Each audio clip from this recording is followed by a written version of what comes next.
Hey everybody, how's it going? Welcome to another episode of the Higher State Podcast. I'll be your host. My name is Kavika. Joining me today is a very good friend of mine, Papa Clyde Fujimoto. So Papa Clyde, welcome to the show.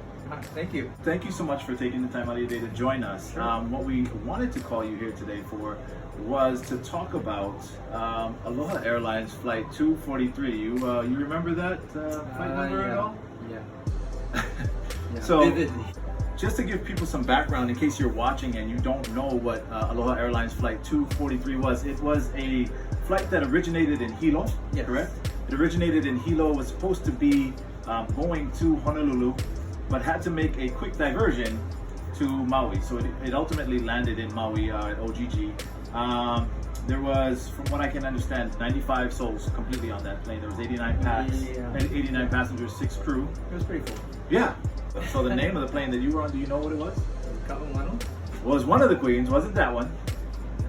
Yes, was Queen Liliuokalani, absolutely. Long story short, it was just fated to be a disaster. And so one of aviation's worst disasters, oddly enough, without very many casualties. So having kind of set it up like that, why don't you tell us just from the beginning of your day? Because flight time was, departure time was 1:25. So what was that day like for you? Well, the day started with us leaving on the first flight to Hilo. And we were on a mission, actually, that day. It was for my oldest daughter's Mayday program. Okay. We went to Hilo to collect some flowers. So I had a close friend with me, plus my sensei, or my teacher of Hawaiiana was with us. She had extensive knowledge in the Hawaiian history and culture, so we went to Hilo a few times before. Yeah. To gather and collect. So we started the day on the first flight to Hilo. We got there, had a little breakfast, and went straight up into the mountains. And my sensei, she did the offering with the vodka for Pele. She did a papu, left it out there, and then we went in and we gathered. And then after we gathered, we were there for maybe 2 or 3 hours, I would say. We gathered everything that we needed. We came out. We had lunch in Hilo. After that, we went straight to the flight. So that was it. We got on and we were sitting in the 8th row. Okay, so you're on the plane and you're sitting in the 8th row. If I remember correctly, the roof tore off from rows, the first class cabin, rows 1 through 6? So rows 1 through 6, you were pretty much there. I do know that there are some precursors to what was deemed an explosive decompression. That's what was called in your case. Right. So ordinarily you would have the high screeching pitch.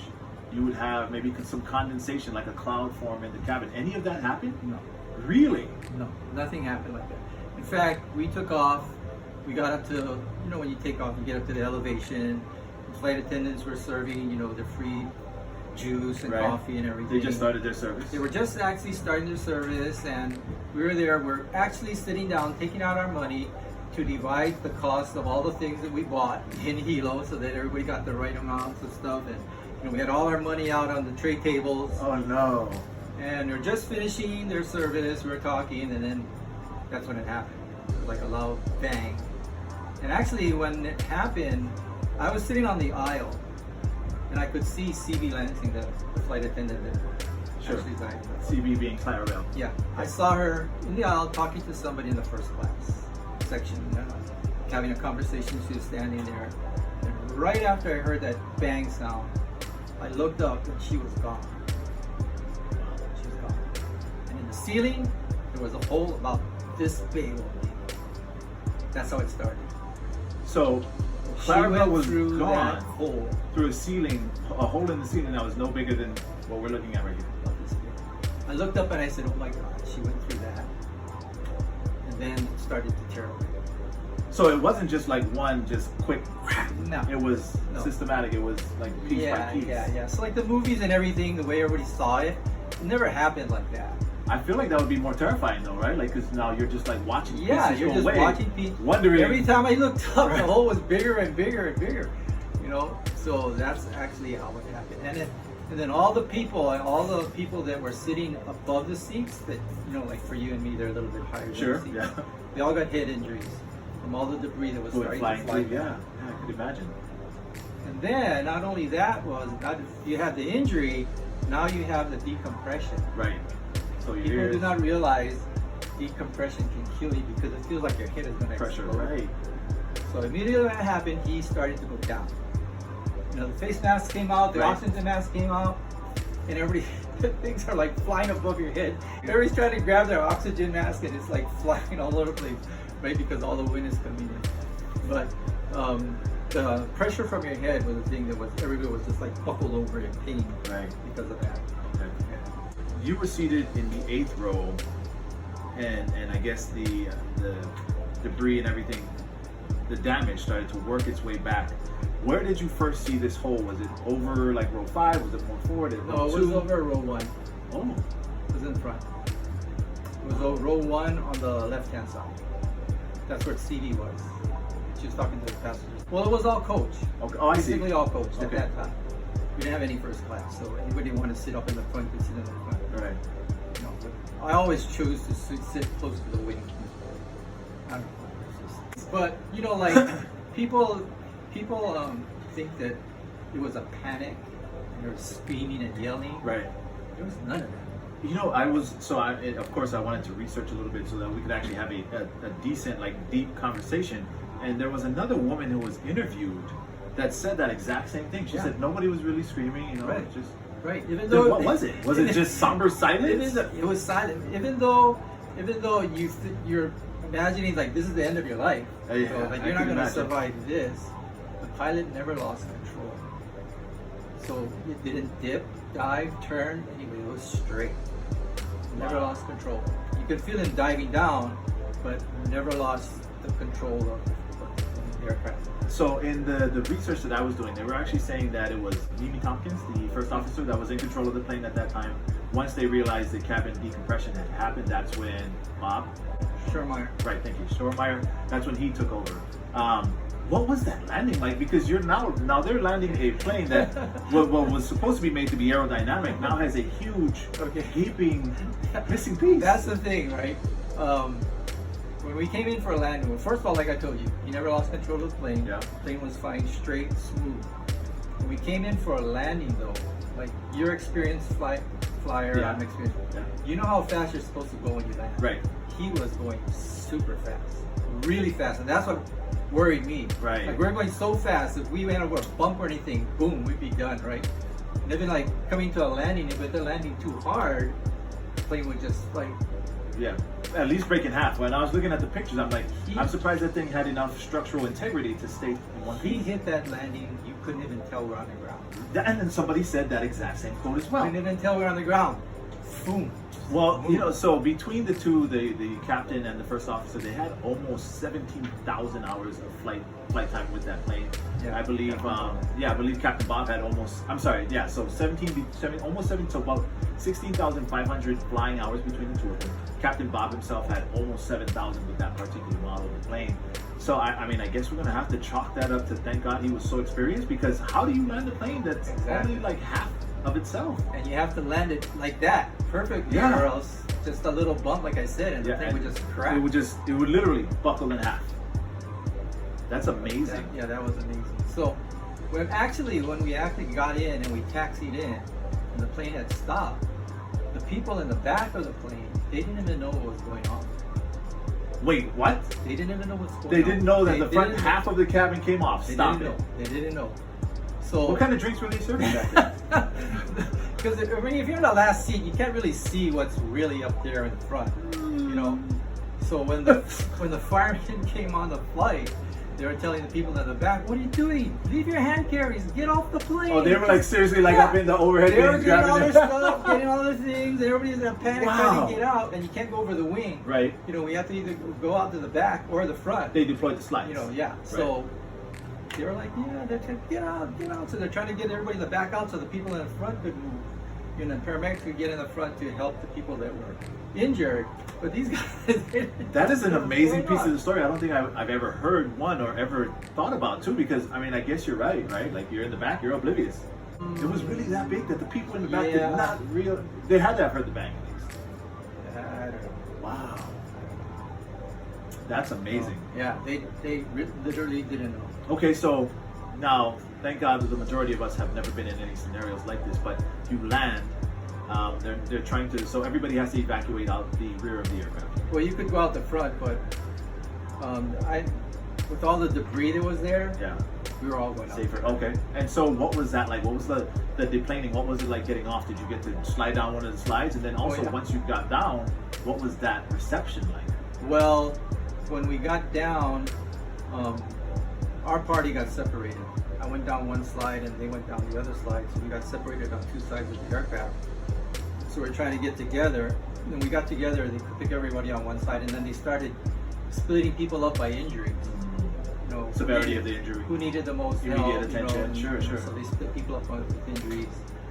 Because I had a head injury, I was put on the side. Not the critical people, but still going to the hospital.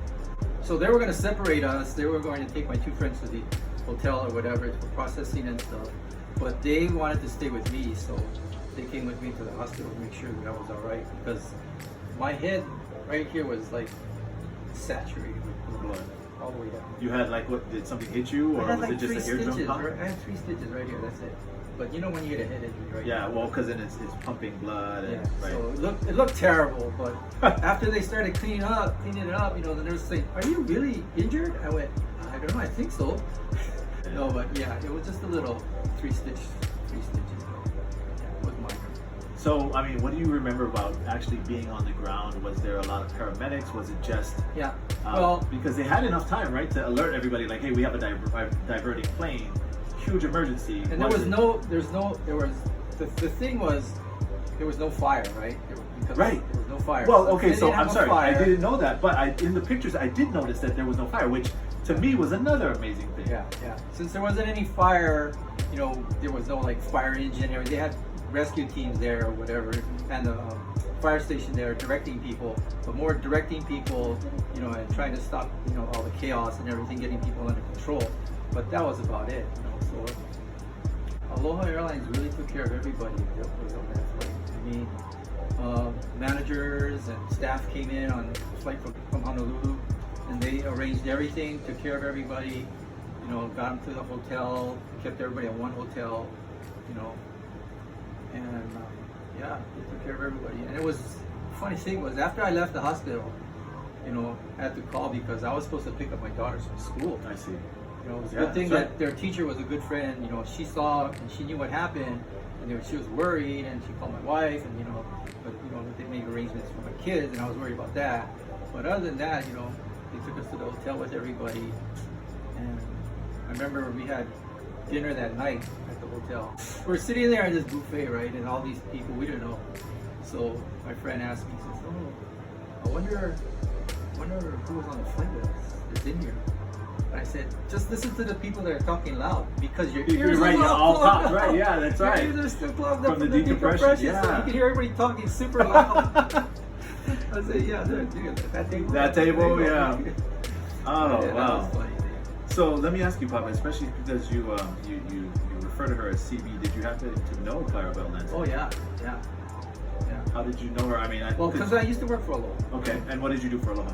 I was customer service agent at that time. And so Clarabelle was, you know her because you know the flight attendants, And right? you know, have to because let you know, the flight customer crew service on. agents, you board flights, Right. and you know. So you're the one that lets the flight crew on, so you can yeah. interact. And the thing with CB was, she didn't have any children, you know, and you know, she loved flying. Yeah.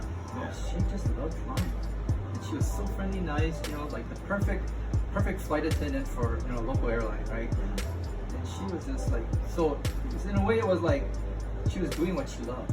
Yeah. You know, so if you gotta go, Yeah. you know, rather than suffer from something, you know, and just do what you love. Yeah. No. Absolutely.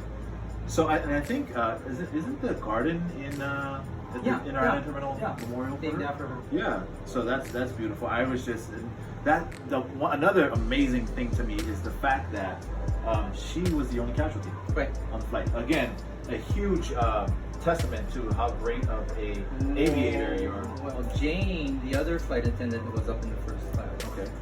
she was knocked unconscious from the explosion. I don't know what she did or nothing, but she was knocked unconscious. and things were being sucked out of that hole.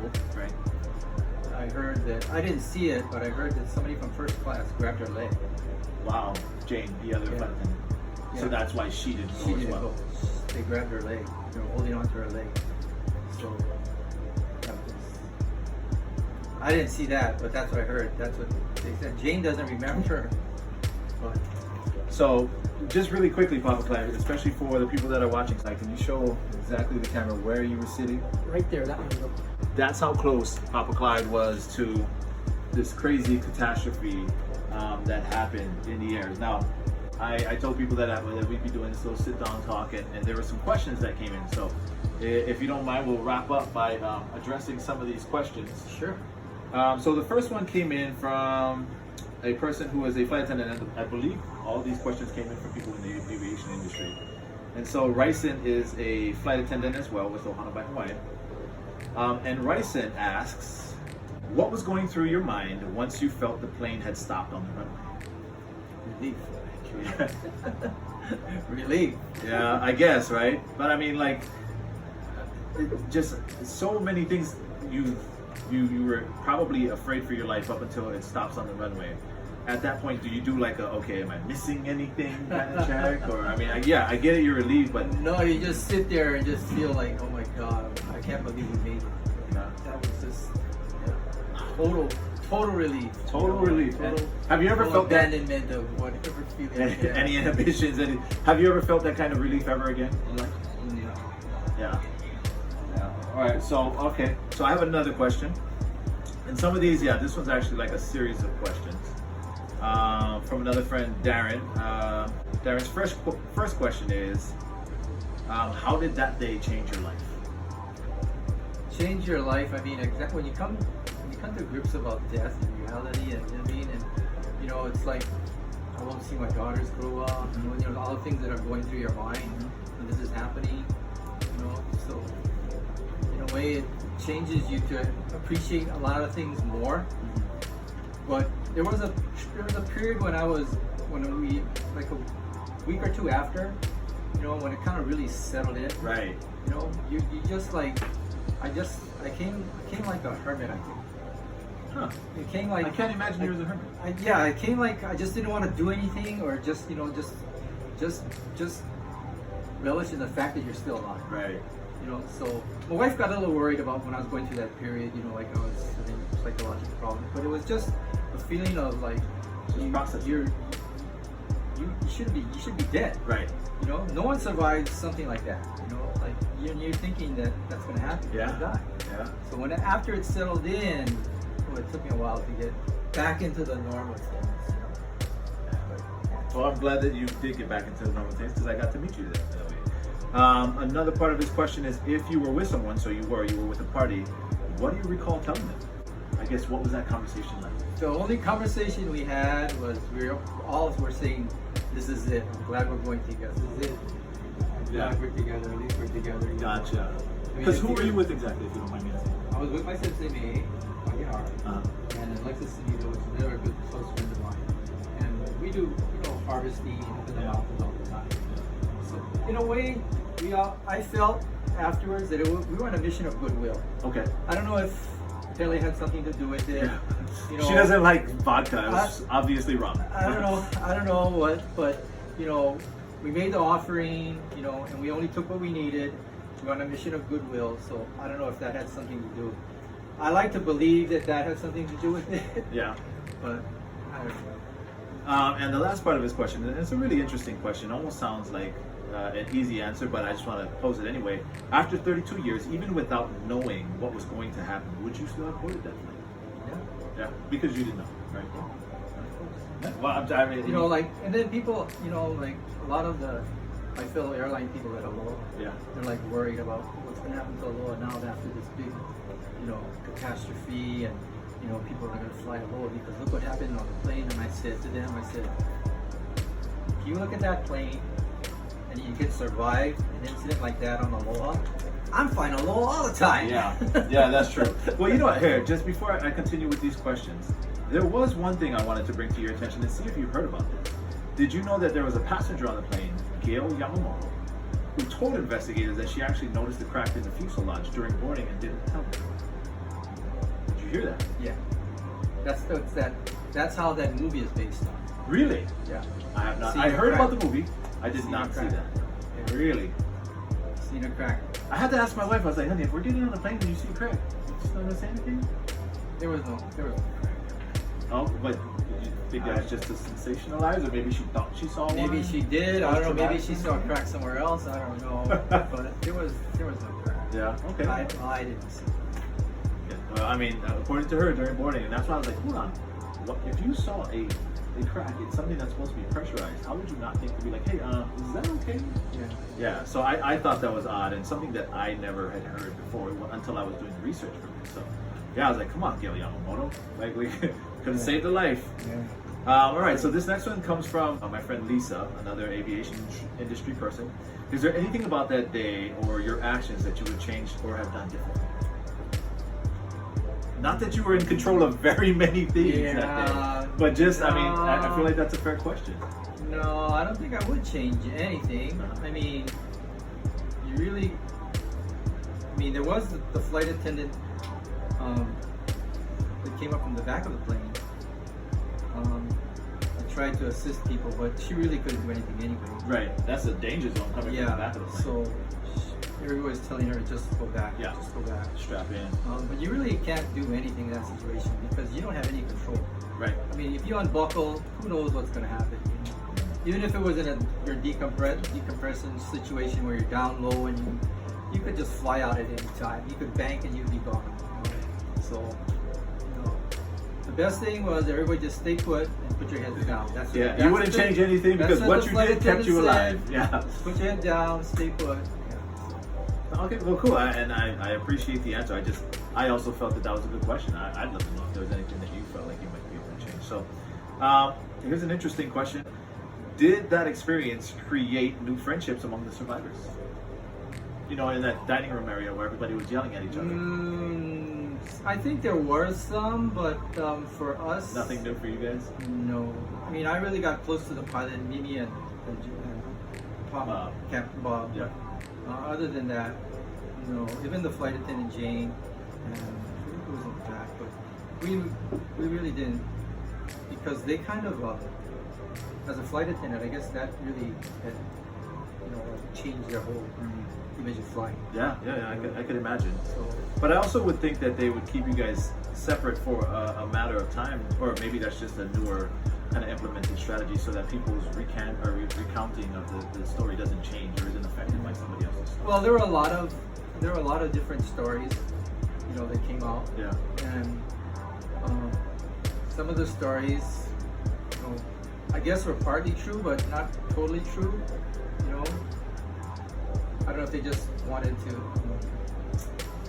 excite people about what happened. You know, Sensationalize it. yeah. But if it wasn't, like I said, you never lost control of the plane. Yeah. If you're flying like I think all that's the time, most amazing thing. That's the That's thing. the most sensational That's thing the about thing. it. You Yeah. never lost control of the plane. So naturally, you can't really panic. I mean, you could. You It could. wouldn't be but, constructive, but you could.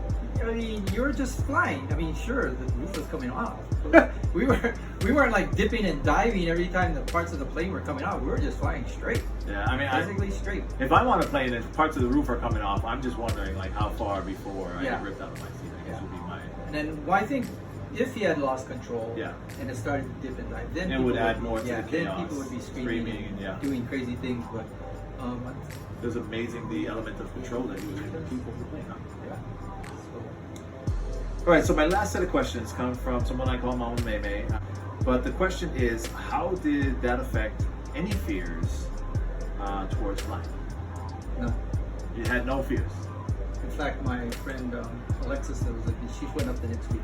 Wow. She wasn't hurt. She went up the next week, and she said she had to get up so that, you know, to prove that Right. she wasn't Well, I mean, affected flying. if So you she- fall off the horse, the best thing to do is get right back on. she wanted to make sure, so she got up the next week. But because I still had injuries and stuff, I didn't go back up. I didn't fly for another 6 months, I think. And is that just because you needed like a doctor's release of fit to fly, or is that No, your just personal? just because I didn't have anything to take me to another island Gotcha. or whatever. Yeah. You know, so He I wasn't didn't just need trying to roll the fly. dice for fun. Huh? Yeah. It wasn't like say, because I felt like I could fly. Yeah. You know, I felt like I could get red. You know, but it's just that I didn't have. But she felt that she needed to make sure that it didn't have that. But we all deal and cope in our own ways, right? So yeah, she went back up. So okay, well you just answered the next question, which is how soon after you traveled. So you said it was about 6 months before you actually got on another flight. And that flight was inter-island, or was it? Inter-island. Okay. All right, and so your last question is, do you still believe that air travel is one of the safest modes of travel? Yeah. Yeah. I do too. As far as of course you do. Captain Bob kept the plane straight the whole time. To me, as far as aircraft, Yeah. yes. Aircraft and aircraft mechanics, yes. Right. Like, to me, pilot error is a 50-50. That can Sure. go either way. You know, like a lot of the accidents I feel is pilot error. Mm-hmm. You know, but as far as aircraft error, I don't think you have too much of that. Yeah. Well. No, well, definitely. And so, you know what, Papa Clyde, we will wrap it up here. I just wanted to say once again, thank you so very much for your time and joining us and sharing with us your story. Papa Clyde actually brought a bunch of the paper clippings that we shared with you guys really quickly. So I'll be sure to put that up on our Instagram page on the Higher State Podcast. He had an amazing recounting of all the events. And how much clippings was that?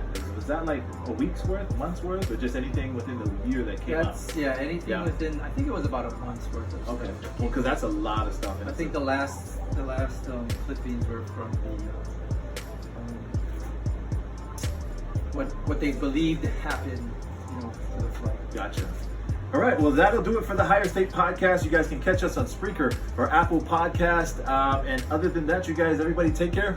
Aloha. Well.